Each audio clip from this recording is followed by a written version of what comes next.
जय हिंद, वंदे मातरम। दोस्तों बहुत बहुत स्वागत है आप सभी का न्यूज इंडिया में। और अभी तक आपने इस वीडियो को लाइक नहीं किया तो लाइक कर लीजिए। चैनल पर नए हैं तो चैनल को सब्सक्राइब कर लीजिए, साथ में बेल आइकन भी प्रेस कर लीजिए और वीडियो को ज्यादा से ज्यादा शेयर कीजिए। तो चलिए दोस्तों, आप सभी को बता दें कि विधानसभा चुनाव में भारतीय जनता पार्टी ने दोबारा जीत हासिल करने जा रही है।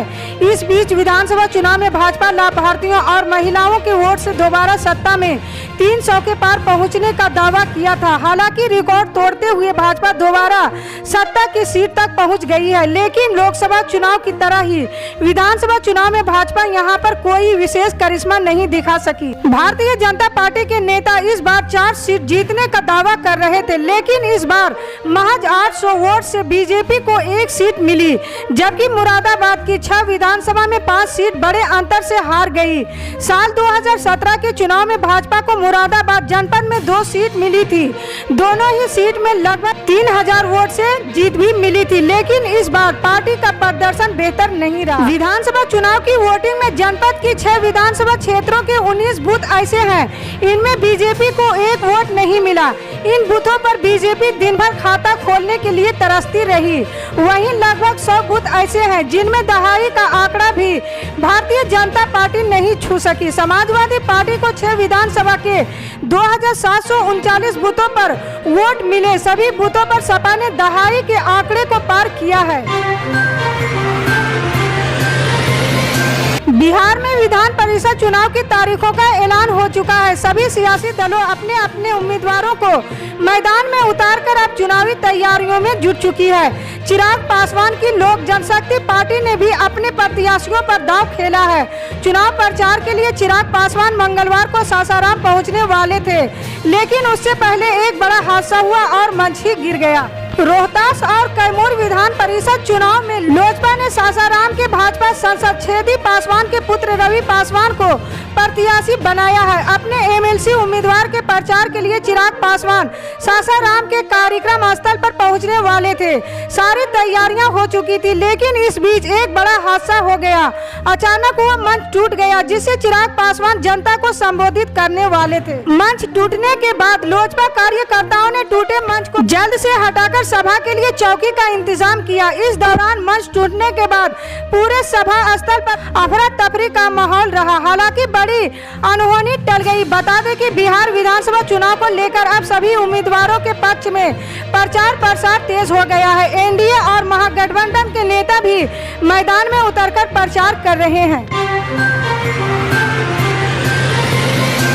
समाजवादी पार्टी के राष्ट्रीय अध्यक्ष एवं पूर्व मुख्यमंत्री अखिलेश यादव का कहना है कि राजनीति की सुचिता भाजपाई छल छमहा की राजनीति के चलते संकट में पड़ गई है। चुनाव में लोकतंत्र और संविधान की परीक्षा होती है।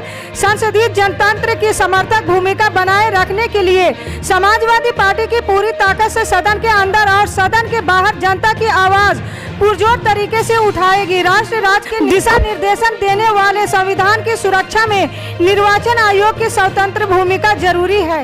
अखिलेश यादव ने कहा है कि देश आजादी के 75वें वर्ष में अमृत महोत्सव मनाने जा रहे हैं, लेकिन स्वतंत्रता संघर्ष के जो मूल्य वो नेच में हो गए हैं। लोकतंत्र का मूलाधार खतरे में है। 5 वर्ष तक सत्ता में रहते हुए भी भाजपा ने जनहित में कोई कार्य नहीं किया। समाजवादी पार्टी अपने सहयोगियों और समर्थकों के साथ नई ऊर्जा के साथ भविष्य की रणनीति बनाकर संघर्ष करती रहेगी। सपा अध्यक्ष ने कहा विधानसभा चुनाव में जनता बीजेपी की भय भ्रम की राजनीति की शिकार हो गई है। समाजवादी पार्टी अपने सहयोगियों और समर्थकों के साथ भविष्य की रणनीति बनाकर संघर्ष करती रहेगी। अब फिर प्रदेश में बीजेपी सत्तारूढ़ है, लेकिन जो समस्याएं बीजेपी ने पैदा की है उनका निदान दूर दूर तक होता नहीं दिख रहा है। विधानसभा चुनाव के परिणाम आ चुके हैं। मुरादाबाद में मुख्य मुकाबला भाजपा और सपा के बीच रहा। भाजपा को हिंदू क्षेत्रों में खूब वोट मिले तो मुस्लिम आबादी में पीछे रही। कुछ ऐसे ही क्षेत्र हैं जहां लोगों ने भाजपा के जनप्रतिनिधियां और विकास नहीं होने के कारण भाजपा को वोट नहीं दिया। नवाबपुरा क्षेत्र हिंदू मुस्लिम मिश्रित आबादी वाला क्षेत्र है। नगर निगम के वार्ड 55 की स्थिति यह है कि यहाँ 1000 से अधिक हिंदू मतदाता हैं, लेकिन मध्य स्थल संख्या 32 पर सिर्फ 65 वोट ही भाजपा को मिल सके। भाजपा के पार्षद और नगर निगम से नाराजगी का खामियाजा नगर विधानसभा चुनाव में भाजपा प्रत्याशियों को भुगतना पड़ा है। जिले की 5 सीटों पर भाजपा की हार का सीधा मतलब है कि अपने क्षेत्रों में काम करने के बजाय दावे किए जाते रहे। दैनिक जागरण टीम नवाबपुरा की स्थिति का जायजा लिया तो हालात गंभीर दिखाई दिए। सभी तरफ गंदगी नजर आई। वार्ड 55 के पार्षद प्रेम कुमार प्रजापति ने बताया है कि पप्पू हलवाई की दुकान वाली सड़क तक मेरे वार्ड की सीमा आती है। सीवर लाइन की समस्या पिछले 8 माह से बनी हुई है। नगर निगम अधिकारियों से सीवर लाइन ठीक कराने के लिए कई बार शिकायत की जा चुकी है। इसके बाद भी कोई समाधान नहीं हुआ है। केंद्र सरकार ने पूरे देश में राष्ट्रीय नागरिक पंजी तैयार करने के लिए मसले पर फिलहाल कोई फैसला नहीं किया है। केंद्रीय मंत्री नित्यानंद राय ने मंगलवार को लोकसभा में ये जानकारी दी। केंद्रीय मंत्री राय ने कहा है कि सुप्रीम कोर्ट के निर्देश पर असम में एनआरसी के लिए समावेशन और बहिष्करण की पुस्तक सूची 31 अगस्त 2019 को प्रकाशित की गई है। एक लिखित प्रश्न के जवाब में उन्होंने बताया है कि राष्ट्रीय स्तर पर national register of India citizens तैयार करने के बाद में अब तक कोई फैसला नहीं लिया गया है। एनआरसी को अपडेट अब तक केवल असम में किया गया है। गौरतलब है कि वर्ष 2019 में जब एनआरसी की फाइनल लिस्ट प्रकाशित की गई थी, जो कुल 3.30 करोड़ आवेदकों में से 19.6 लाख लोगों को बाहर कर दिया गया था। इसके राजनीतिक विवाद की स्थिति निर्मित हो गई थी। गौरतलब है कि असम सरकार ने पिछले वर्ष के अंत में राज्य विधानसभा को बताया था कि उसने केंद्र सरकार को पत्र लिखकर अनुरोध किया है कि राज्य नागरिक पंजी के दौरान एकत्र की गई बायोमेट्रिक जानकारी के आधार पर ऐसे लोगों को वो आधार कार्ड जारी न करे जिनके नाम पर एनआरसी की अंतिम सूची में शामिल नहीं थे। राज्य सरकार ने कहा था कि आगे वो इस मामले को भारत के महापंजी और केंद्रीय गृह मंत्रालय के समक्ष भी उठाएंगे। हिजाब मामले को लेकर कर्नाटक हाई कोर्ट फैसले पर याचिका दायर करने वाली 5 मुस्लिम छात्राओं ने निराशा जताई है। हाई कोर्ट ने फैसले में कहा है कि हिजाब पहनना इस्लाम की अनिवार्य धार्मिक प्रथा नहीं है। एसी की 3 सदस्य खंडपीठ ने अपने फैसले में कहा गणवेश पहनने से विद्यार्थी इनकार नहीं कर सकते।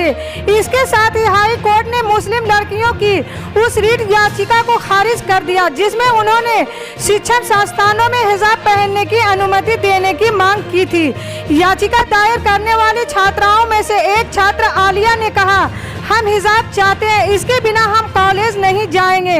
उसने कहा यह बेहद दुर्भाग्यपूर्ण है, हमें अपने मौलिक अधिकारों में वंचित किया जा रहा है। हाई कोर्ट ने कहा है कि ये एक हमारी अनिवार्य धार्मिक प्रथा है, हिस्सा नहीं है, लेकिन ये गलत है। हाई कोर्ट ने इस बात से इनकार किया है कि ये धर्म का अनिवार्य हिस्सा है। कुरान में कहा गया है कि एक लड़की को अपने बालों को ढकना चाहिए। यदि कुरान में इसका जिक्र नहीं होता तो हम इसे नहीं पहनते। यदि कुरान में इसका उल्लेख नहीं होता तो हम इसके लिए इतना संघर्ष नहीं करते। बीजेपी की उत्तराखंड इकाई के अध्यक्ष मदन कौशिक और पुष्कर सिंह धामी ने आज दिल्ली में पार्टी प्रमुख जेपी नड्डा से मुलाकात की। बैठक खत्म होने के बाद पुष्कर सिंह धामी बीजेपी मुख्यालय से निकल गए।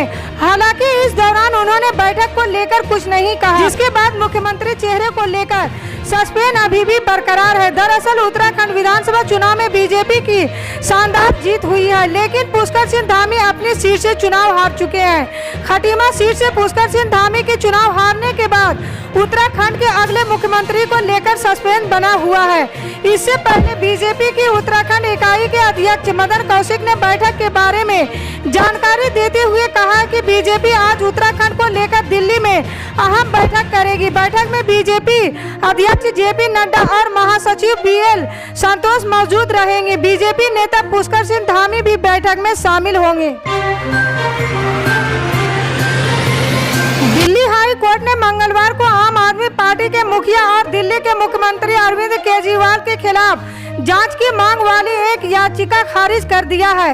इस याचिका में आरोप था कि अरविंद केजरीवाल के खालिस्तानियों के साथ संबंध है। अब केजरीवाल के खिलाफ जांच के लिए डाली गई इस याचिका पर सुप्रीम कोर्ट ने विचार करने से मना कर दिया है। कांग्रेस नेता जगदीश शर्मा द्वारा दायर जनहित याचिका को दिल्ली हाई कोर्ट कार्यवाहक मुख्य न्यायाधीश विपिन संधि और न्यायमूर्ति नवीन चावला की खंडपीठ ने पूरी तरह से बेबुनियाद बताया है। कांग्रेस नेता जगदीश शर्मा के वकील को भी कहा है कि इस तरह की याचिका कभी दायर न करें। इसी तरह की पल पल के अपडेट जानने के लिए जुड़े रहें हमारे न्यूज इंडिया के साथ। मिलते हैं अगली बड़ी खबर में, तब तक के लिए जय हिंद।